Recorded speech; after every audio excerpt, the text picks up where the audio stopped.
welcome to a brand new episode of Treasures. Today we'll take you on a journey to one of the oldest streets in Cairo and one of the oldest mausoleums and madrasa or schools. It's As-Salih Najmuddin Ayyub Mausoleum and Madrasa.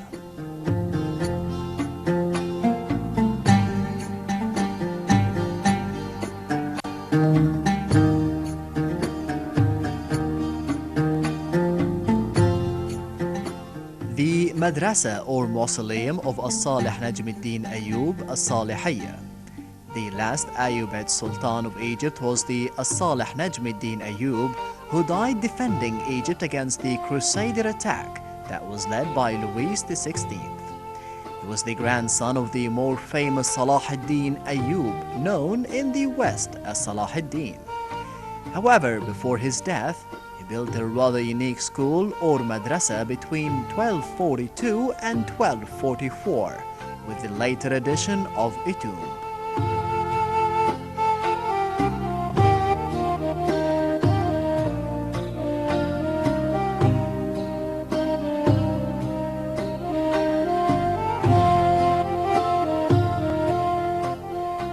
The mausoleum was built in 1250 by Shajarat ad-Durr, his wife of Salih ad-Din, who outlived him and became famous as she ruled with the first of the Mamluk sultans after his death.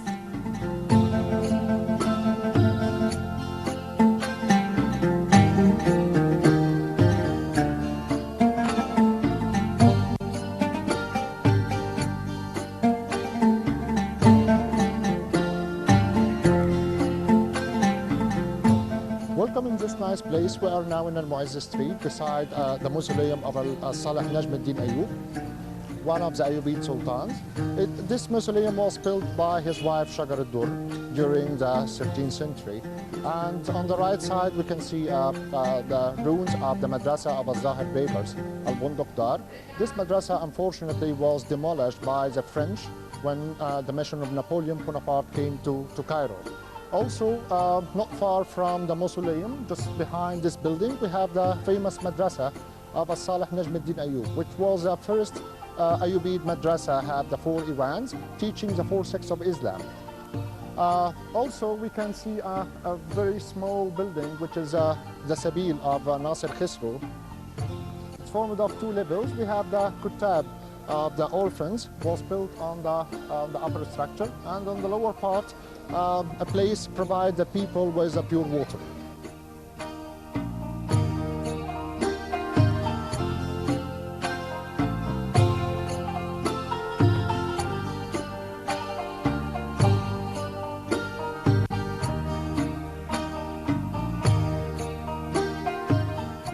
Though several madrasas were built in Al-Qahira and Al-Fustat or modern Cairo during the period, many of them amongst houses and palaces, this is about the only one to have survived in condition that allows the design to be fully explored.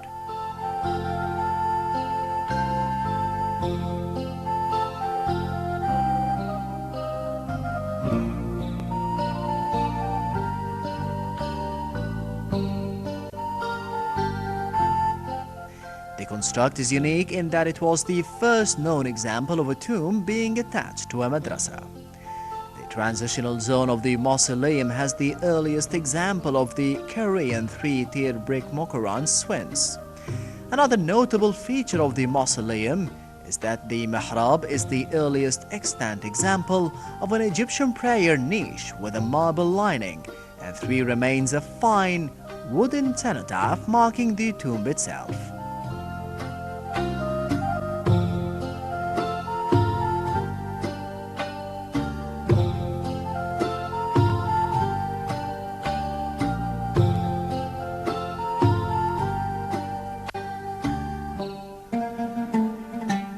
There are 2 carved wooden Quranic friezes around the chamber.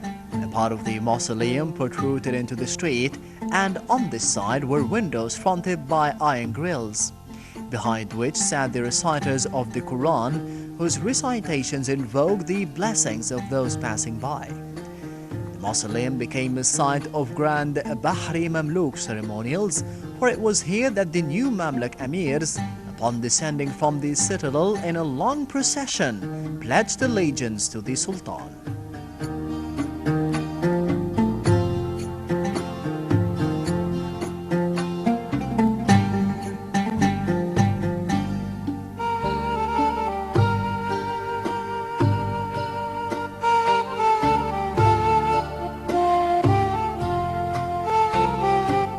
And here the four chief religious justices, or qadis, heard cases referred to them from the lower courts.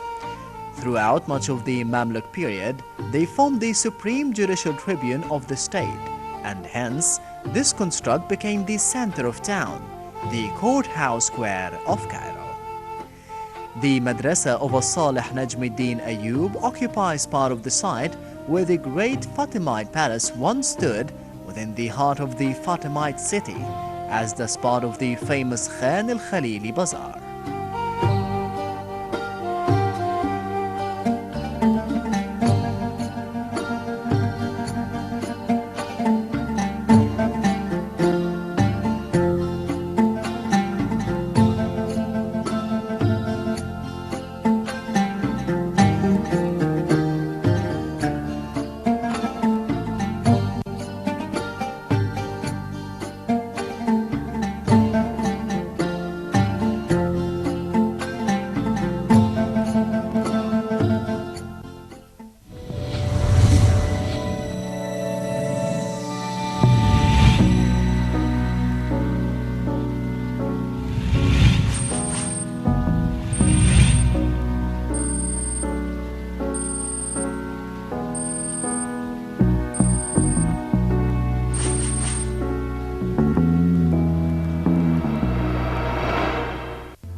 It is rather difficult to spot because only the minaret remains visible behind a row of shops.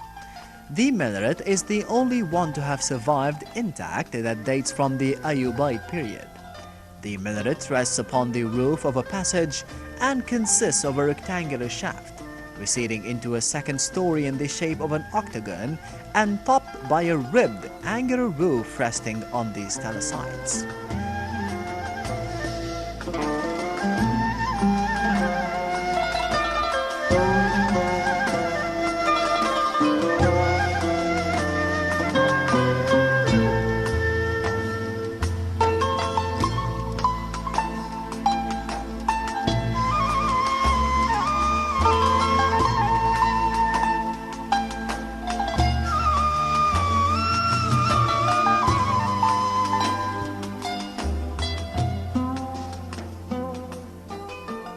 Now we are in front of the facade of the madrasa of As-Salih Najmuddin Ayyub, which was built during the 13th century. And just behind me is the entrance of the madrasa, topped with a famous minaret that was built during his time. And we can see the top of the minaret, which was built in the shape of the incense burner. Also over the entrance, we can see the foundation slab, which mentions the name of the Sultan, names and titles, and the date of building this madrasa. Just behind the facade, we'll see the iwans of the madrasas. Unfortunately, most of these iwans damaged, except one iwan, which was known to be one of the iwans for teaching the four sects of the Islam. Also, underneath the entrance, we can see the wooden ceiling of the madrasa with a nice color still remained.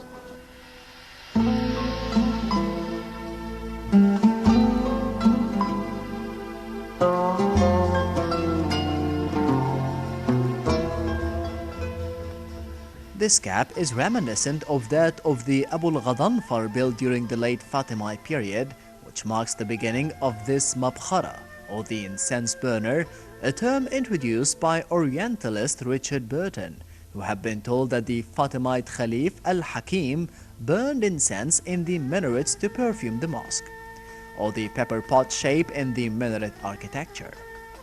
The rectangular shaft of the minaret is really not very visible on the street side, but in the back it is adorned with the keel-arched panels with the fluted hoods of the carved stucco.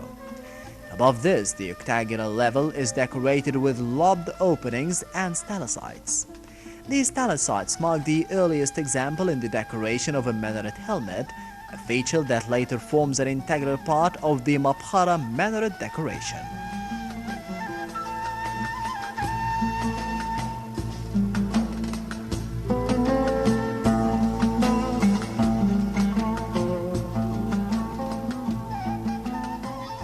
The passage that the minaret rests upon is today known as Harat as-Salihiyya, and it separates the two wings of the madrasa. The entrance to the alley is actually the doorway to the madrasa. Some relics of the wooden beams indicate that this passage was originally covered.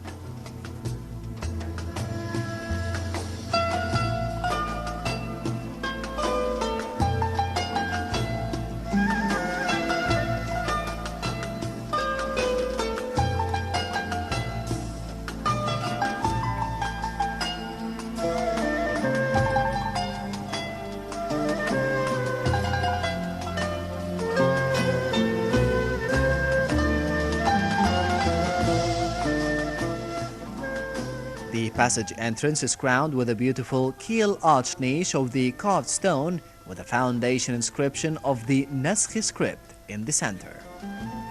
Flues radiate from the decoration outward, evolving into a frame of stalactites on the border of the niche. Flanking this large central niche are two somewhat smaller recesses that also have fluted hoods with a rectangular frame with the stalactite cresting.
The 13th century minaret of the Madrasa of As-Salih ad-Din, also known as As-Salihiyya, has obviously undergone recent restoration. Clean and sparkling, it shows a patchwork of old and new stone, clearly revealing the layers of the history. Missing areas of the decoration have been left missing, and yet the overall effect is one of a building that is well cared for. Madrasa of As-Salih Najmuddin Ayyub, also known as Al-Madrasa As-Salihiyya.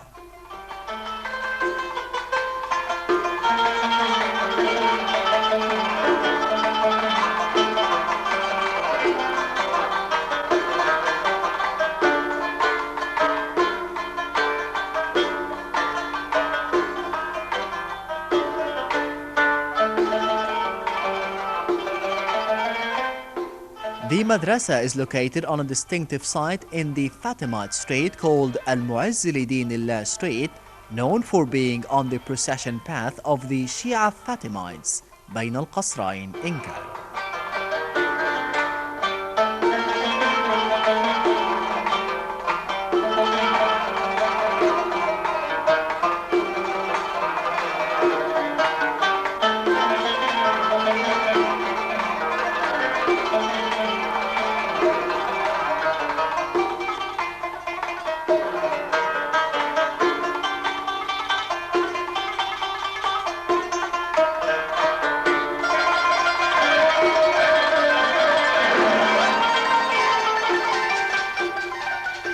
Well, we are now inside the mausoleum of As-Salih Najm al-Din Ayyub, and we can see just in the middle of this square 4 mausoleum, the cenotaph of the Sultan, which was built by Shagar al-Durr, his wife, during the middle of the 13th century. Also, on the right side, the walls mediated with the mihrab. Unfortunately, we have the missing part of the hood. Unfortunately, all the ceramic and the marble was dismantled. Also, we can see on the lower part the marble dados with 2 columns with nice capitals on both sides. Actually, the leader of the Ayyubid dynasty, was called As-Salih Najm al-Din Ayyub, was fought the 7th Crusade during the time of the Ayyubids, and unfortunately he died before the battle ended, and the leaders of the army resumed fighting the Crusaders.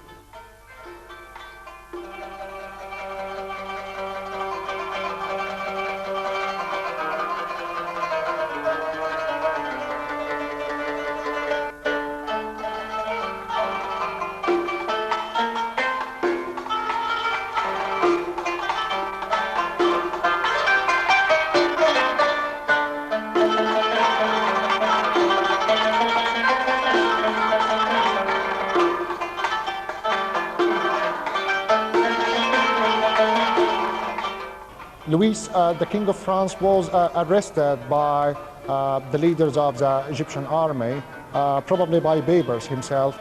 And Shagar al-Durr, his wife, built this mausoleum for him after his death. After the end of the 7th Crusade, the Sultan was buried in this mausoleum, and it was very close to the school that was built behind the mausoleum. On the walls, we can see a wide band of Quranic verse in Sulus script, mentioning some holy verses and some titles and names of the Sultan. Unfortunately, the pavement of the mausoleum disappeared, and the recent pavement was replaced by the Committee of Preserving Arab Monuments.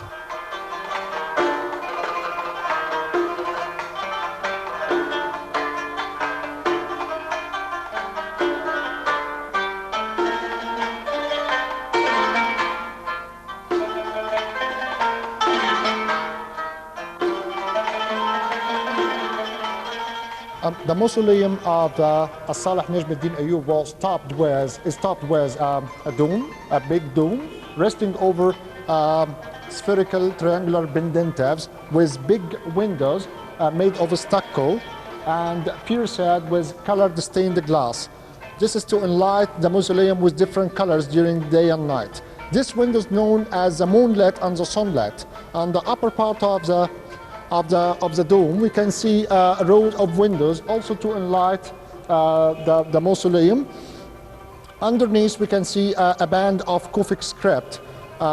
It's called the plated Kufic, mentioning the names and the titles of the Sultan, As-Salih Najm al-Din Ayyub. The windows on the right side, it's open to the school of As-Salih, which was built during his time. This is the first school to have 4 Iwans for teaching the 4 sects of Islam, the 4 schools of Islam. Unfortunately, the school is hardly ruined at the moment, and we can see some remaining parts our next stop. Also from the madrasa, we will see the minaret of the madrasa, which fortunately still survived and in a good state of preservation.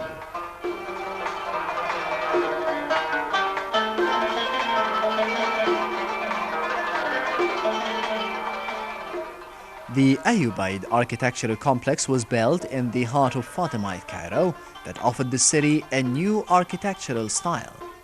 Much admired by the Mamluks, the new manner was imitated in the Mamluk complexes that gradually extended along Al-Mu'izz Street, forming the main artery or qasba of the city of Cairo.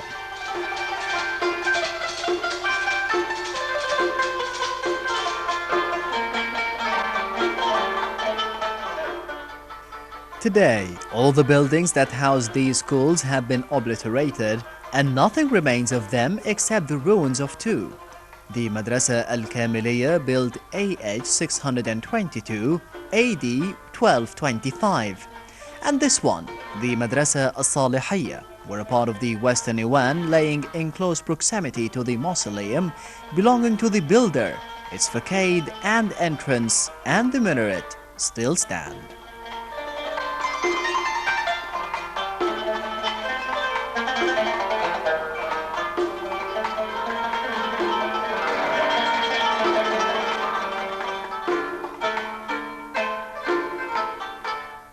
This brings us to the end of Treasures for this week. Wait for us next week with a different place and a different story. And until we meet again, it's goodbye.